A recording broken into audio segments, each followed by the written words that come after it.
And welcome to this week's show. We have a special guest from out west, Connor Hope from Fansided's Busting Brackets. And Connor, I hope I got that intro correct, but it's an honor to have you on the show and talk a little West Coast basketball. So welcome to Sports Talk with Tonsoni. Thanks, Ryan. Thanks. It's good. It's good being on.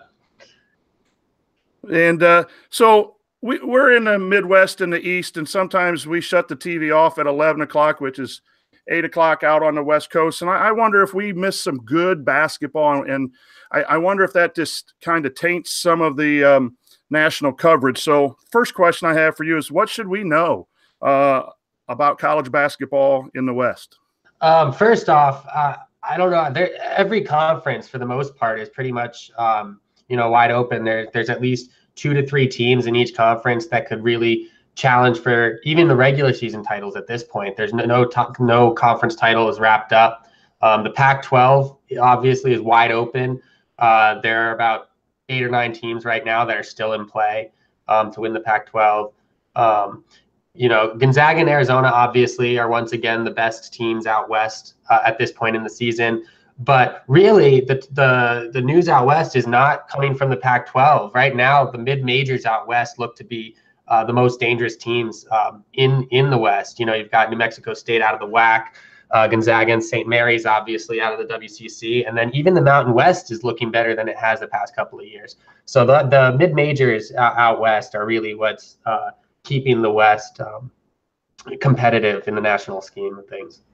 Well, let's go to some specific conferences. I know there's regular season titles to be won yet, and a lot of the smaller conferences you have to win to get to the tournament, and there might be a few teams that get an at-large bid. So I'm going to run down some of these West Coast conferences, and if you would, who do you think could win the berth, the automatic qualifying berth? Who's your upset special? And again, who's the favorite, who could win, and who's upset special? So let's start with the Big West. So right now in the Big West, my favorite to win the Big West is UC Santa Barbara. They've just got, top to bottom in their starting lineup, as well as, their bench players. Joe Pasternak came in and just did work getting this team ready for the season. Max Heidegger is leading the conference in points per game. Leland King's leading it in rebounds. Gabe Vincent who came in as the player everyone thought was going to be the best player on UC Santa Barbara, has really been, just another cog in the wheel. Like he's their 4th leading scorer, but they've got 4 players averaging over 10 points per game. UC Davis, if Chima Moneke comes back, right now he's suspended indefinitely. But if he comes back, UC Davis could challenge for that auto bid. And UC Irvine seemed a little bit lost at the beginning of the conference season, has been pretty solid down the stretch. As for upsets, my upset special is Hawaii. Outside of a 5-game losing streak, they have wins over UC Irvine, UC Davis, and they're 1-1 against UC Santa Barbara. So they've proven that they can beat the top teams in the Big West. So right now I'm looking at Hawaii, who sits at, I think, 6-6 in the Big West, to be that team that could really challenge and upset a few teams in the conference tournament. Yeah, and that'd be something coming from, I'm looking at maybe the 6th seed in that conference tournament. And so that's going to, sounds like a very competitive tournament coming up between those teams. Let's go to the Big Sky Conference. So in the Big Sky, right now my favorite is still Montana. They have had 2 straight losses, which kind of puts them back. They're only a half game up on Weber State. But Weber State could win. Idaho is another team that could really compete for that auto bid. They're 3-0 against the top 4 teams in the conference. Eastern Washington and Montana, they haven't played Weber State yet, so we'll see how that goes at the end of the season. But those 3 teams obviously are the top of the conference. They all have really solid talent, and any of them could win the conference tournament. In that conference, the upset team I'm looking at, and I think the team that most people would look at right now, got quite a bit of national coverage earlier in the season, is Portland State. They did lose Deontay North, but they've still been able to compete with the top teams in the conference. So looking at Portland State, they're a team that if they get in and they can get some momentum in games, they can really challenge those top teams. And being a bracketologist, I'm looking at Northern Colorado with an RPI of 119, which is the second best, and they're fifth in the conference or sixth in the conference. So there's some quality teams here in the Big Sky. Oh, obviously there is. I mean, absolutely. Northern Colorado, Montana State, if Tyler Hall can get going, can be competitive. North Dakota, who has had a very down year, has kind of pulled it back a little bit up, and obviously they've been at the top of the conference for a couple of years. So, you know, they could really compete. I mean, this conference top to bottom, it's not the best conference in the country, but it does have a lot of competitors. No, and it's nice to hear some of those about some of those teams. So when the championship rounds come on for us out east, we can watch them and kind of understand who's playing. I think you know your smaller conferences regionally. We know the Missouri Valley around here, and some of those. And it's just nice to hear some of those players to watch and teams to watch. Let's move on to the Western Athletic Conference. And a big team here is New Mexico State. Have been making noise all year. Right. New Mexico State right now is still the favorite to win. They've got probably the two best players in the conference. Seattle and Utah Valley, though, have also looked pretty good. And obviously, New Mexico State has stumbled a little bit the past week. So, you know, it leaves room for Seattle and Utah Valley to make some moves. The one team I'm looking at that could upset some teams, I'm not, you know, I don't think they have a chance of winning necessarily, but they could provide a spoiler, is UMKC. They did beat Utah Valley and Seattle in back-to-back games. So they've proven that they can, if they get hot, they can beat some of these top teams in the WAC. And that's for our listeners.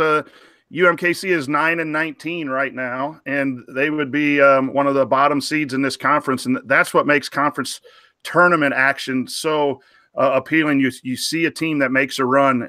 Maybe they don't win 3 or 4 or whatever they have to win to get the automatic qualifying bid, but they can upset a tournament with one big win. What about Grand Canyon? And I feel bad. Is it Dan Marley? Is that the right first name? Yeah. Coach Marley used to play in the NBA. Yeah. Grand Canyon, they're not as good as I thought they were going to be coming into this season. I thought that Grand Canyon was going to be not the favorite to win the conference, but they were going to be the competitor to New Mexico State. They haven't been able to put it together, you know, consistently. And Seattle and Utah Valley are playing much better than I expected them to. So Grand Canyon could definitely, you know, they'll be the 4th seed, so they'll probably lose to New Mexico State in the tournament, but they'll be competitive. And for our listeners, talk a little bit more about New Mexico State and maybe where they'll be seated. There, it's going to be 13, 14, 15.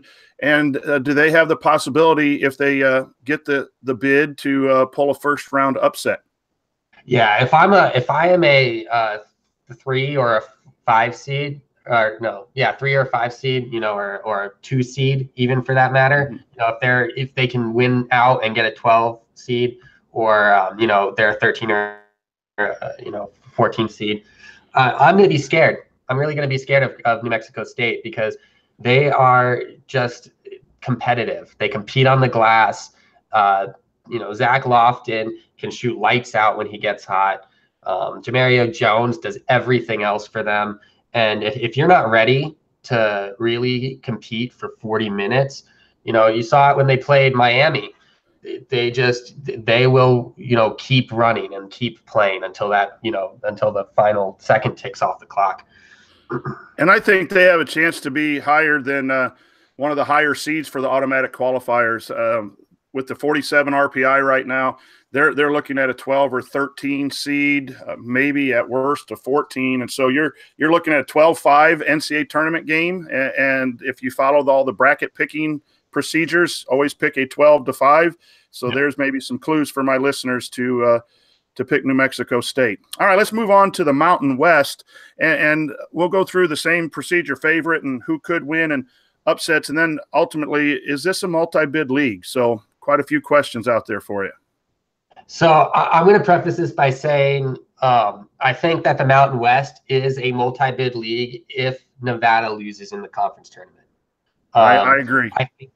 And I think right now I would still favor Nevada to win, but I think with their injuries and the lack of depth that they now have, Boise State or Fresno State could really compete for that auto bid. Fresno State has an excellent backcourt.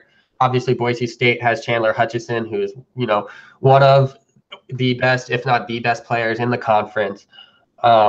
So yeah, I think that Nevada's probably the favorite, but if they were to lose to Boise State or Fresno State in the championship game, the Mountain West is a multi-bid league. I don't think there's any doubt in my mind that unless Nevada, loses out, that they're gonna miss the tournament. So you don't think that if Nevada wins, Boise State will have a chance at an at-large? I thought that Boise State needed to win that home game against Nevada. I really do. And the fact that they lost, I think that kind of hurts their chances for an at-large. They could still slide in, but I'm not going to bank on it. And there's been a lot of bubble teams and teams on the 11 seed line, those last four in and first four out, that are now winning. Yeah. And they have a lot of those quad one wins, 4 or 5.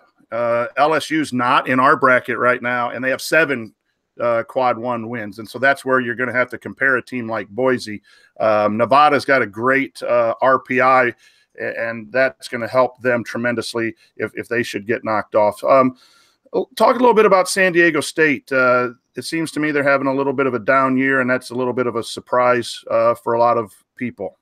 Yeah, I kind of think that San Diego State as a team is playing a little bit like Malik Pope has played his entire career, which is they were hyped up a lot coming in, and they just haven't been able to put it together consistently.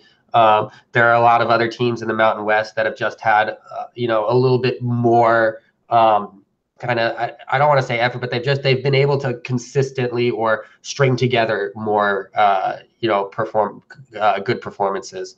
So can UNLV win a game or two, or maybe even make a run for that tourney championship? Oh, absolutely. I think UNLV could make a run. I think Wyoming could make a run. Any of those teams that are sitting right behind those top 3 could do it. My upset special, the team that I'm actually really interested to see how they perform, is Utah State. Because right now they're 2-0 this season against Fresno State. They split their games against Boise State. So I don't think they can beat Nevada, although Nevada now is shorthanded. But they've beaten those top teams. I think they're 1-1 against New Mexico and stuff like that. So they're a solid team. They haven't been able to pull out a lot of wins, and they have lost to the bottom teams in the conference, San Diego State and others. So. But they're a team that could, potentially upset one of those other teams. And the thing that concerns me from a bracket perspective about Nevada with their injuries, if they happen to slip up here in the last 2 weeks somewhere, and then an early exit in the tourney, that could put them at risk, possibly, if the committee looks at what they have been since some of those injuries have gone down. But I agree, right now Nevada's in regardless if they win that. Yeah. Let's go to the West Coast, and another possible, and probably, if as a fan, for me, not a bracketologist, should be a multi-bid conference, the West Coast Conference. Yeah, right now you've got to think the favorite is Gonzaga. They've got 6 players averaging 10-plus points per game. They play well. They play well on both ends of the floor. They were able to figure out St. Mary's. They were able to kind of isolate Jock Landale. So, I think Gonzaga right now is probably inching closer to a runaway favorite. They're not. I think St. Mary's can still win that tournament. Obviously, I still think Jock Landale is the best player in that conference. And for St. Mary's, it really all depends on the play of Calvin Hermanson and Emmett Naar. Calvin Hermanson has been struggling a little bit as of late. But when he's on, when he can make his shot, St. Mary's could win that tournament. How good is Landale? Did I say that? Yeah, I pronounced that correctly. I'm hearing a lot of good talk, and again, like I said, we see them when they play Gonzaga, and that's almost about it. Share with how good he is as a player. You kind of saw it when they played San Francisco, right? He had 19 points. And, he fouled out, and then that's when San Francisco kind of pulled away, put the game out of reach. He's a game changer. And I think the issue with that is if teams go at them like San Francisco was trying to, like Portland started off yesterday trying to do, like Gonzaga did when they beat them, which is prevent the entry pass. If you can prevent the entry pass, you've kind of killed any offensive momentum that St. Mary's has. So he's not the biggest guy on the floor. So he's, you can't really, he's been outsized by a few teams this season. So if you can prevent that entry pass and put a long guard in Emmett Nar's face, I think that, he's going to be a little bit quieter. But I do think, he is one of the best players in the country. Besides those two top teams, who else could win this conference? There are three teams I think that could potentially upset one of the top two teams. BYU obviously is the first school that everyone goes to. If TJ Haws is playing at the top of his game, which is not guaranteed, BYU could potentially upset one of those teams. Pacific right now, they came in and they looked like a team that was going to be sitting at the bottom of the WCC. And they've really put their offense together.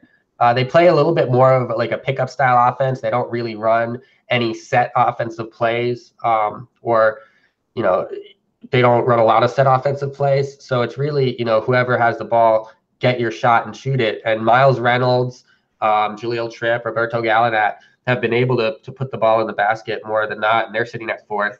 And then the one team I think that could come from the bottom and kind of upset some teams is San Francisco.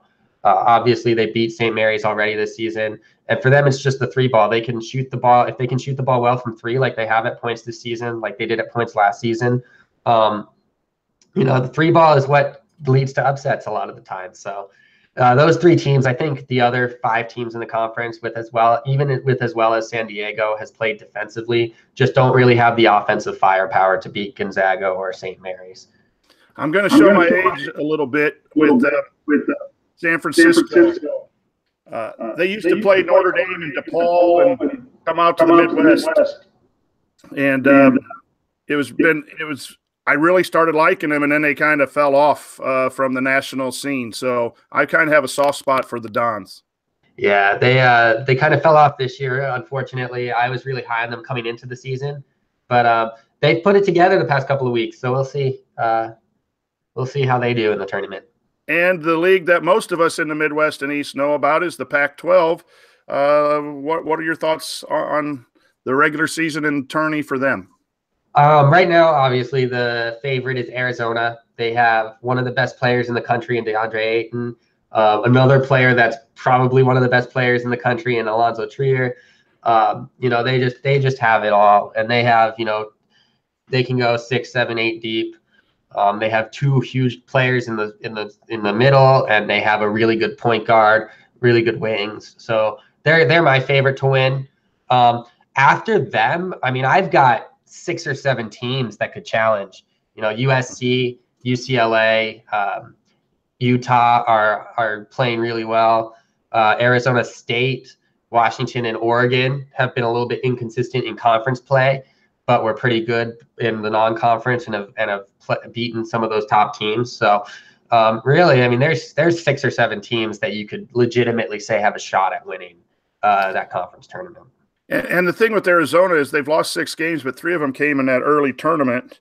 And it was without Raleigh Alkins, I think. He was out for a while. And then, those conference tournaments, from my vantage point, if you win, those are nice. If you lose, they have to be somewhat discounted because very rarely do you play 3 in a row without a scouting report and a time to practice. Usually you have a day off in between tournament games. So that I think helps their resume a little bit. But how many teams do you think the Pac-12 will get in? There's some teams that like Arizona that are good. Arizona State got off to a hot start, and then there's a bunch of teams with some questionable resumes, and USC just had a horrible injury with Boatwright going down. Yeah, I think I'm leaning towards 4 or 5 for the Pac-12. I think that Arizona's in. I think Arizona State's probably safe. If UCLA can win a couple more games, I think they're probably in. And then after that, Utah could earn a bid. Washington could save a bid. USC, I don't necessarily think they're completely out of the picture, but with Boatwright out, it hurts their ability to win those last couple of games. But yeah, I think 4 is probably a safe bet. 5, if the committee decides to slide them in over an LSU or something like that. That's what we have currently. We have Arizona, Arizona State, Washington, and UCLA in that order of a variety of seeds, with USC in the first 4 out and Utah being watched. So we're kind of looking at those 6 schools from our school bracketology perspective. Well, so those are some main conferences. Did I forget any conference that you cover out on the West Coast? No, those are the 6. Just a note on the Pac-12. The upset school that I'm kind of looking at is Arizona State. Is interesting to me because they have the talent, and they have at points especially the past couple of weeks, shown that they can put that talent together. Can they do it on a neutral floor? I don't think so. But if they can, they could be dangerous to a school that doesn't necessarily take them seriously. Yeah, and the tough thing for teams like that may have some consistency issues is doing it 2 or 3 times in a row to get that championship. But I do believe they're dangerous. They have some offensive firepower. Defensively, I think that's where they get hurt sometimes. Yeah. Okay, so the next topic is coaches on the West Coast. What coaches do you think are some of the 2 or 3, 4 best coaches on the West Coast? So I split these two into 2 groups. Right now, I think up and comers on the West Coast that could potentially earn that spot as some of the best coaches. Joe Pasternak at UC Santa Barbara, Sean Miller, protege. Chris Yams out at New Mexico State, who spent some time under Marshall, Wichita State, and then Mike Hopkins. I mean, Mike Hopkins has in 1 year turned a Washington team that was at the bottom of the Pac-12 into a team that could make the tournament after losing the #1 overall pick in the NBA draft. So those 3 are up and comers, but I think you've got to go Mark Few at Gonzaga, Sean Miller at Arizona. And this might be a surprise to some people, but Larry Krystkowiak at Utah, I think no matter what players he has, he always seems to make Utah at least a team that's in the picture. They might not make the tournament every year, but regardless of what talent he has, they always seem to be right there. That's a great catch there. 17-9 this year, and on the bubble. Doesn't matter who he graduates, whatever, consistently has his teams play. And I've caught a few of their games, and I just like the way they play. I think they're well coached, and they play a nice style of basketball. So I was not thinking in that direction, but I believe that's a really good choice there. What players are the players to watch? Obviously some Arizona and UCLA we're probably more familiar with. If you could pick 5 or 6 players to watch this March, who would they be? So I'm going to say DeAndre Ayton at Arizona, and then Aaron Holiday at UCLA are probably the 2 Pac-12 players that people should really watch. I think Aaron Holiday doesn't get enough credit for what he's done at UCLA. He's at the top of the conference in points per game scored.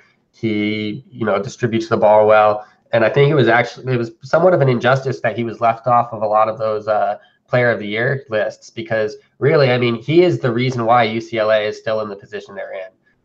And didn't he took a seat on the bench for Lonzo Ball last year and still contributed, and then came back this year and is having a really solid year. That shows a lot about his character. Yeah, it shows a lot about his character, and I mean, he's a talented guy. I mean, both his brothers are in the NBA, so he comes from a family that's proven that they can play basketball really well. So those are the 2 in the Pac-12 that I think should really be watched: is DeAndre Ayton and Aaron Holiday. In the WAC, I'm going to go with Zach Lofton and Jamario Jones at New Mexico State. I think each one has their role on the team. Zach Lofton obviously is the go-to scorer. Jamario Jones competes on the boards. He'll play defense. He'll really do everything else for New Mexico State. And then Caleb Martin, Jordan Caroline at Nevada, and Chandler Hutchinson at Boise State are probably the 3 best players in the Mountain West. Deshaun Taylor though is right there at Fresno State, and Brandon McCoy is another one at UNLV who they're just really fun to watch. So And then other, so those are okay. Go ahead. and yeah, so then I mean that's the Mountain West. What were you gonna say? No, I think I cut you off. I think you have some more players. Oh yeah, I'm just going through conferences. Okay. WCC, Rui Hachimura for Gonzaga. He comes off the bench for the Zags. He's a very long, very athletic kind of 3-4 combo forward for the Zags. And especially in the WCC, there's not really a player like him. There's not a player that's his size that is as athletic as he is. Jock Landale's another one in the WCC that's really fun to watch. And if you're watching the WCC tournament, Yoli Childs for BYU is kind of a smaller power forward, but really competitive on the boards and really good on the interior. And then I could name players in the Big Sky, but the Big Sky is it's one of those conferences where you've got every team seems to have a player that scores 20 plus points per game.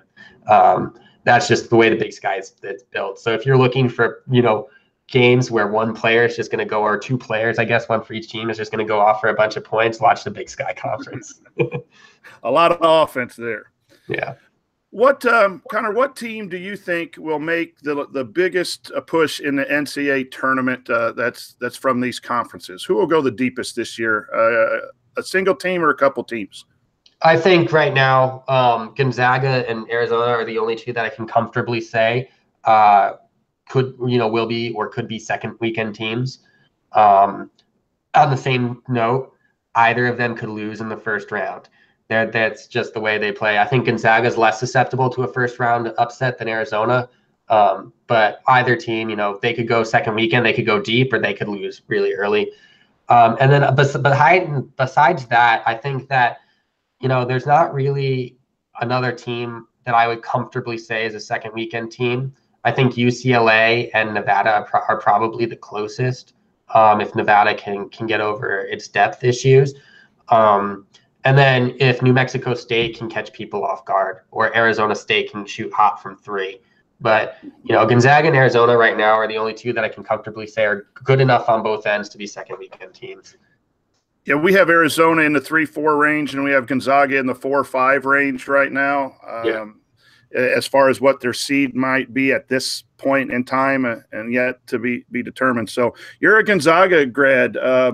What's it like? I collect college gear, and I have some Gonzaga sweatshirts and hats, and so I've watched from afar. But how's it been to go to school there and root on what I think is probably for me the most fun program to follow on the West Coast? Oh man, it's great. I mean, they are, it's a small school. You've got under 5,000 undergraduate students. If you include graduate students, you're just around 7,000. You're in Spokane, which is, a nice little city in Eastern Washington. And it's just, it's great. The community is all about Gonzaga basketball. The school is all about its athletic teams, not just the basketball teams. It's about both basketball teams are, doing really well in the WCC, men's and the women's. But, the school is just all about their athletics and especially about basketball. You've got people coming in to Gonzaga who have never watched a game of college basketball in their life, and they come out being college basketball fans. So, it's a fun school to go to. Campus kind of shuts down every time they, are playing. So it's interesting. It's not like the other schools where you've got football teams to keep you, kind of there during the fall and, baseball in the spring. Everyone's just kind of waiting for winter, waiting for that fall winter season for basketball. That's on my bucket list to make it out there for a basketball game sometime. So, Connor, thank you for your time and thank you for the knowledge on the West Coast basketball. It's a good brand of basketball. And find Connor's work at bustingbrackets.com and make sure that you read his work. He does a really good job and he's a fan of all the sports. So that'll do it for this edition of Sports Talk with Tonsoni, Delphi Bracketology edition. You can find us on Twitter at Delphi Brackets. You can find this podcast at Sports Tons. Leave us some comments. Let us know what you'd like to talk about. Also, please, if you can, look up Project 44 at Butler University in honor of Andrew Smith, the former basketball player who lost his life to leukemia. We'd like to shout out that Project 44 is to get people to sign up for bone marrow transplant registry in order to save a life. And just the last Butler game, the first life that was saved because of Project 44, a young boy, age 4, was able to go to the Butler game. It's a great cause. It's something that I'm really going to try to promote as much as possible. So be the match, Project 44. Thank you for listening. And until next time, happy hoops watching.